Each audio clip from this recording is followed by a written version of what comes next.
श्रीनगर करगिल से बर्फ हटाने का काम जोरों पर जारी है। सोनामर्ग की तरफ से इंडिया गेट के करीब तक बर्फ हटाई गई है। प्रोजेक्ट विजिक और बेकन दिन रात कौमी शाहराह को खोलने की कोशिशों में लगे हुए हैं। अगर मौसम साजगार रहा तो ये शाहराह आइंदा 2 से 3 दिनों में खुल सकती है। आप ये देख रहे हैं तस्वीरें, किस तरह से लगातार वहां बर्फ को हटाने का काम जारी है। सड़क पर जहां बर्फ जो है बिल्कुल सड़क बर्फ से ढक चुकी है, दिखाई नहीं दे रहा कि रास्ता किधर है, वहां भी लगातार इसे खोलने की कोशिश जारी है ताकि सड़क जो है वो गाड़ियों की आमद-ओ-रफ्त के लायक हो सके।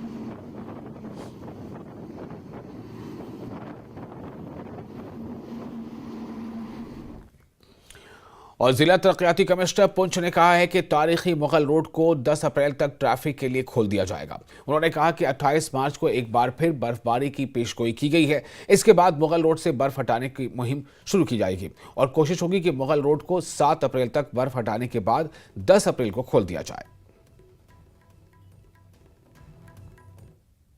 हमने रिव्यू मीटिंग रखी थी। बीआरओ के हमारे ऑफिसर्स को हमने बुलाया था, पुलिस के ऑफिसर्स भी मौजूद थे, सिविल एडमिनिस्ट्रेशन के ऑफिसर भी मौजूद थे। हमने डिसाइड किया है कि हम 10 अप्रैल तक टारगेट करेंगे कि हम मुगल रोड को खोलने की टारगेट इस साल के लिए।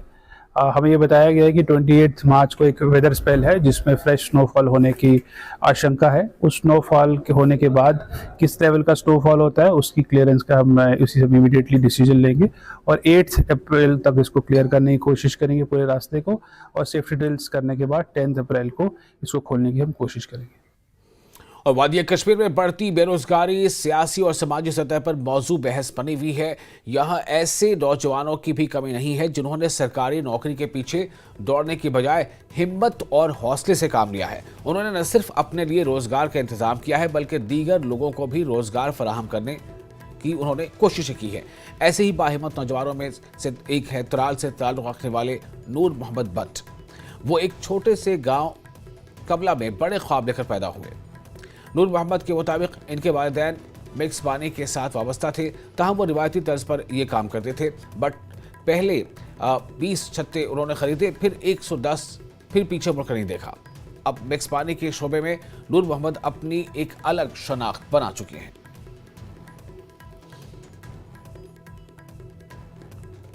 एपरीजेंट फूड प्रोडक्ट्स जो है बूचू त्राल में है, इसका एक फाउंडर भी हूँ और मैंने इसकी बुनियाद डाली है 1990 से मैं इस बी कीपिंग में आया हूँ और 2002 में बुनियाद डाली है मैंने इस बी कीपिंग की।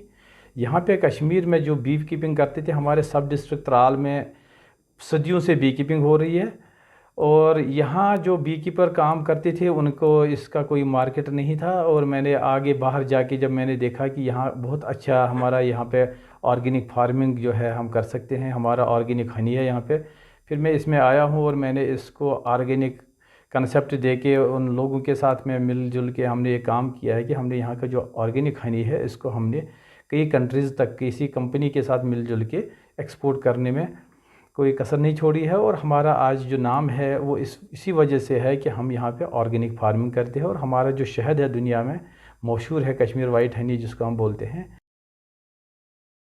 रामबन के कई नौजवान सरकारी नौकरियों की बजाय खुद रोजगार की राह तलाश रहे हैं और वो इसमें कामयाब भी हो रहे हैं।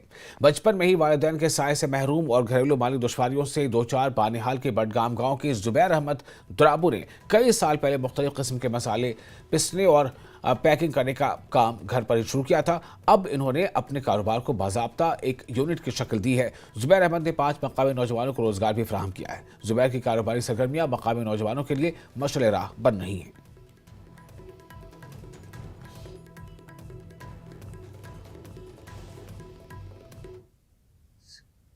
तो सर मैंने ये काम शुरू की 2019 में। उससे पहले मैं एज ए सेल्समैन काम करता था। तो घर में पेरेंट्स की बचपन में ही पेरेंट्स की डेथ हुई थी, तो उसके बाद फिर मैंने 2019 में ये काम शुरू किया। मैंने सोचा कुछ लाइफ में करना है, कुछ अलग सा करना है, डिफरेंट, क्योंकि मुझे एक ये शौक था, मेरा एक ड्रीम था कि मैन्युफैक्चर में आने का। तो फिर मैंने मार्केट में इंस्पेक्शन की, देखा कि यहाँ पे किस चीज़ की बनिहाल में कौन सा किस प्रोडक्ट की नीड है। तो जब मैंने इंस्पेक्शन की तो मुझे लगा कि हाँ बहुत सारे मसाले बाहर से आते हैं। तो फिर मैंने ये काम शुरू किया 2019 में। हमने घर पे लगाई थी मशीनरी सारा सिस्टम। तो फिर लास्ट 1 साल से हमने यहाँ पे कंस्ट्रक्शन किया, प्रॉपर तरीके से यूनिट बनाया। आज के ज़माने में गवर्नमेंट जॉब मिलना बहुत मुश्किल है, तो मैंने सोचा कि अगर हम अपना ही बिज़नेस स्टार्ट करेंगे तो मैं अब खुद मेडिकल शॉप चला रहा हूँ बानिहाल मार्केट में, उसके साथ साथ में इस डीबीएस यूनिट में पार्ट टाइम जॉब भी कर रहा हूँ।